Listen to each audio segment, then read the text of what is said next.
हमीद अभी तक ओजान को रिहा नहीं किया गया है। तुमने चोर से बात की या नहीं? हो गई। वो अपनी शिकायत वापस ले लेगा, बशर्ते कि ओजान शोर न करे। मैं गया तो उस आदमी का गला दबा रहा था।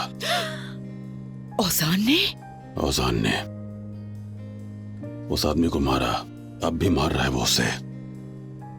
दुआ है कि वो आदमी दोबारा शिकायत न कर दे। नहीं, मेरा बेटा ऐसा बिल्कुल भी नहीं है। ऐसा मारने वाला लड़ाकू बच्चा तो नहीं था। हमारे बेटे को क्या हो गया है? जुमाना से पहले ऐसा नहीं था, अब जुमाना आ गई है। हमारे बेटे का एक नया रूप सामने आ गया।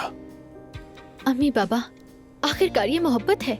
जोया, कौन सी मोहब्बत? अल्लाह का वास्ता है तुम्हें। अम्मी, मेरे भाई और जुमाना यकीनन एक दूसरे से मोहब्बत करते हैं। हम क्या करें, आप कैसे रोकें? हम रोक चुके हैं। तुम्हारे बाबा और मैंने बात की है। जुमाना ओजान से दूर रहेगी।